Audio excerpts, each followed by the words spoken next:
దేవునికి మహిమ కలుగునుగాక. అనుదిన దైవ కృపా కార్యక్రమం ద్వారా దేవుని మాటలను ఆలకిస్తున్న మీ అందరికీ ప్రత్యేకమైన వందనాలు తెలియజేస్తూ ఉన్నాం. నా దేవుని కృప ఈ మాటలు వింటున్న మీకు అందరికీ అనుగ్రహించునుగాక. ఆమేన్. రోమాపత్రిక 12వ అధ్యాయం 2వ వాక్యాన్ని చదువుకుందాం. మీరు ఈ లోక మర్యాదను అనుసరించక ఉత్తమమును అనుకూలమును సంపూర్ణమునై ఉన్న దేవుని చిత్తమేదో పరీక్షించి తెలుసుకున్నట్లు మీ మనస్సు మారి నూతన మగుట వలన రూపాంతరము పొందుడి. ఆమేన్. ఓసారి ఇశ్రాయేలీల ప్రజలందరూ నిబంధన మందసాన్ని కోల్పోయి సాధారణమైన ప్రజలుగా మారిపోతూ వచ్చారు. అంటే దేవునితో చేసుకున్న నిబంధనలన్నింటినీ మరచి దేవునికి విరోధమైన కార్యాలు, దేవునికి ఇష్టం లేని కార్యాలు చేయడం ద్వారా దేవుని యొక్క ప్రభావం వారికి దూరం అవుతూ వచ్చింది. అందుకే వారు ప్రభావం లేని సామాన్యమైన ప్రజలుగా మార్చబడుతూ వచ్చారు. వీళ్ళు దేవుడు ఏర్పాటు చేసిన యాజకత్వాన్ని తృణీకరించి ఈ లోక మర్యాద చొప్పున మమ్మల్ని పరిపాలించడానికి మాకు ఒక రాజు కావాలి, అతడు మాకు న్యాయం చేస్తాడు అని చెప్పి వీళ్ళు కోరుకుంటూ వచ్చారు. వీళ్ళు చేసిన పనిని బట్టి ప్రవక్త అయిన సమూయేలు చాలా దుఃఖపడుతూ వచ్చాడు, ఎంతో వేదన పడుతూ వచ్చాడు. అందుకు దేవుడు అంటున్నాడు సమూయేలుతో, వారు నిన్ను విసర్జించలేదు, కానీ నేను వారిని ఏలుబడి చేయకుండా వారే నన్ను విసర్జించి ఉన్నారు అని చెప్పి దేవుడు కూడా ఎంతగానో దుఃఖపడుతూ వచ్చాడు. మరి దీనిని బట్టి మనకు అర్థమయ్యే సత్యం ఏంటంటే ఈ లోక మర్యాదలన్నీ కూడా దేవునికి అసహ్యం అని.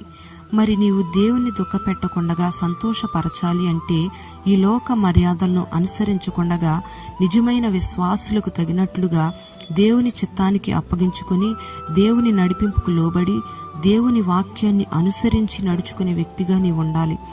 సినిమాలు చూడడం, సినిమాలు చూసి సమయాన్ని వృధా చేసుకోవడం, స్నేహితులతో కలిసి మద్యపానీయాలు సేవించడం, ముసలమ్మ ముచ్చట్ల దగ్గర కూర్చోవడం, రోగం వస్తే మొదటగా దేవుణ్ణి ఆశ్రయించి దేవునికి ప్రాముఖ్యతనివ్వకుండా వైద్యుల్ని ఆశ్రయించడం, డబ్బుని ఆధారం చేసుకుని బ్రతకడం, సమస్యలు వస్తే ఒకరి మీద ఒకరు కేసులు పెట్టుకుని కక్షలు సాధించడం, పగలు సాధించడం, కులాన్ని గుర్చి గర్వపడడం, మంత్రజ్ఞుల్ని కర్ణపిశాచి తంత్రాలని ఆధారం చేసుకోవడం, వారిని ఆశ్రయించడం, లోకస్తులతో కలిస్తేనేమో లోకస్తుల్లాగా జీవించడం, దేవుని సన్నిధికి వస్తే విశ్వాసలాగా నటించడం, ఇంకా ఇలా చెప్పుకుంటూ పోతే అనేకంగా ఉన్నాయి. ఇవన్నీ కూడా దేవునికి విరోధమైన కార్యాలే, దేవునికి ఇష్టం లేని కార్యాలే అని నువ్వు గుర్తుపట్టాలి.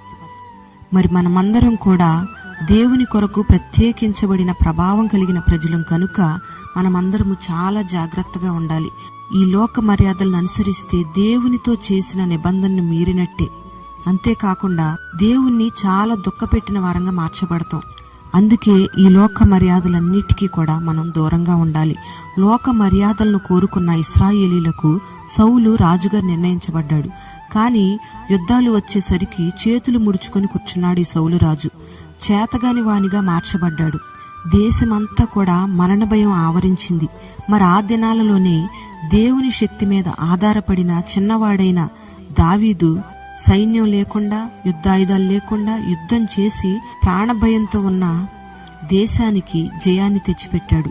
ఇంతటి దావీదును సన్మానించాల్సింది పోయి చంపడానికి ప్రయత్నం చేస్తూ వచ్చాడు ఈ సౌలురాజు. మరి ఈ మాటలు వింటున్న నీవు ఒక్కసారి నిన్ను నీవు ఆత్మ పరిశీలన చేసుకోవాలి. మనుషులు ఏమనుకుంటారో అని లోక మర్యాదలను అనుసరిస్తూ దేవుణ్ణి దుఃఖపెడుతున్నావా? లేదా దేవుని పక్షంగా ఒంటరిగా నిలబడిన దావీదు వలె విజయాన్ని పొందుకుంటూ దేవుణ్ణి సంతోషపరుస్తున్నావా? ఒకసారి ఆలోచన చేసుకోవాలి. మరి మాటలు వింటున్న నీవు సంపూర్ణమైన దేవుని చిత్తానికి అప్పగించుకుని లోక మర్యాదలను ఏమాత్రం అనుసరించకుండా దేవుని చిత్తానికి అప్పగించుకుని ఆయన ఏర్పాటులో ఉన్న రాజరికపు ఏలుబడిలోనే నీవు నడిపించబడుదువుగాక. ఆమేన్. ప్రార్థన. పరిశుద్ధుడైన తండ్రి, నీకు వందనాలు చెల్లిస్తూ ఉన్నాం. మనుషులను సంతోషపెట్టడానికి ఈ లోక మర్యాదలను అనుసరించకుండా ఉత్తమమైన సంపూర్ణమైన నీ చిత్తానికి అప్పగించుకొని నిన్ను సంతోష పెట్టడానికి నీ బిడ్డలందరికీ కృపననుగ్రహించి బలపరచండి. నీతో చేసుకున్న నిబంధనను స్థిరపరిచి ప్రభావం కలిగిన క్రైస్తవులుగా నీ బిడ్డలందరినీ మీరు మార్చండి. ఈ మాటలు విన్న నీ బిడ్డలందరినీ పేరు పేరున దీవించండి. ఈ దినమంతా నీ బిడ్డలకు సమృద్ధినివ్వండి, ఆరోగ్యం ఇవ్వండి, కృపనివ్వండి. చేస్తున్న పనులన్నిటిలో దీవెన కలుగు చేయండి. అన్ని కార్యాలను మీరు సఫలం చేసి నీ పక్షంగా నిలబడిన నీ బిడలకు గొప్ప జీవితాన్ని మీరు కలుగు చేసి, దావీదుకి ఇచ్చిన గొప్ప విజయాన్ని మీరు కలుగు చేసి, మహిమ ఘనత ప్రభావాలు మీరు మాత్రమే పొందుకొనమని నజరేయుడైన యేసు నామములో అడుగుచున్నాము తండ్రి. ఆమేన్.